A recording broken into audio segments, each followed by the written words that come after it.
Excuse me, do you sell God? An inspiring short story sourced by Good Times. One day, a little boy of 10 years old held a dollar coin in his hand and asked one of the shop owners along the street, "Excuse me, do you sell God?"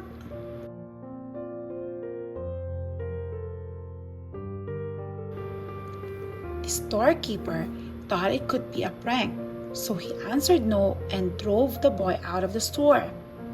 Throughout the day, the little boy went in and out of countless stores asking to buy God.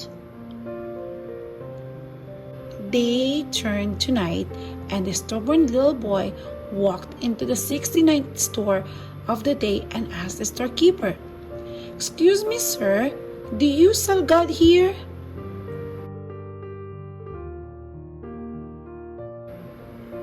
The owner, who was a 60-year-old grandpa with silver hair and kind eyes, smiled and asked the little boy, "Tell me, child, why do you want to buy God?" For the first time, the boy heard someone responding to his question. The little boy shed tears and replied excitedly,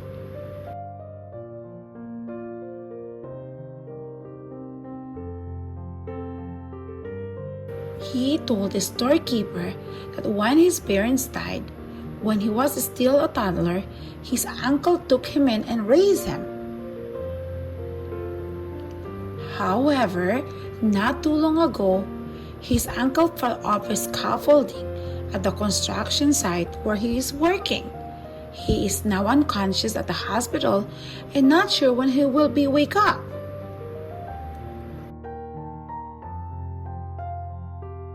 The doctor told him that only God can save his uncle.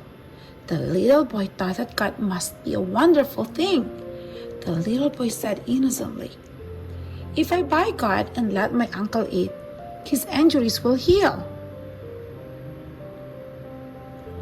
After listening to the boy's narrative, the storekeeper's eyes looked hairy and asked, "How much do you have?" $1, replied the child. "Child, God's price is exactly $1, said the storekeeper.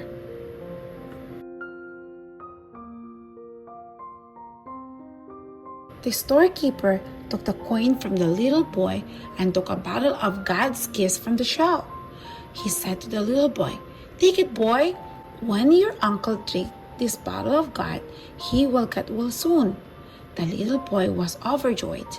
Holding the drink tightly in his arms, he ran quickly to the hospital. As soon as he entered the ward, he shouted happily to his uncle, "Uncle, I bought God back and you will get well soon."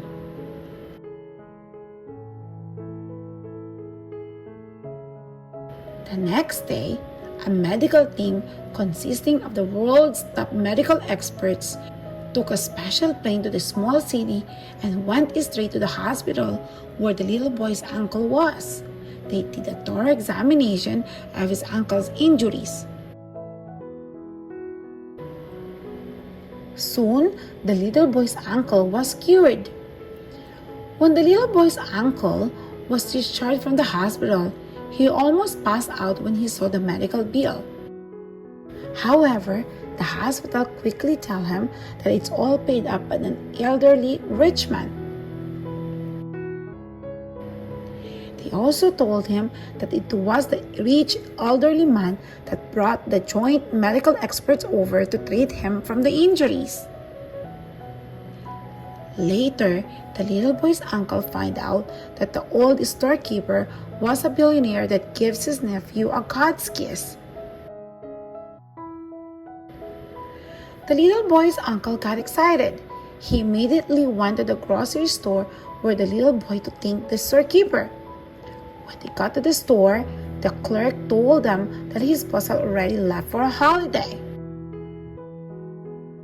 The clerk also told him that they need not worry too much about the medical expenses and handed him a letter written by the billionaire to the little boy's uncle.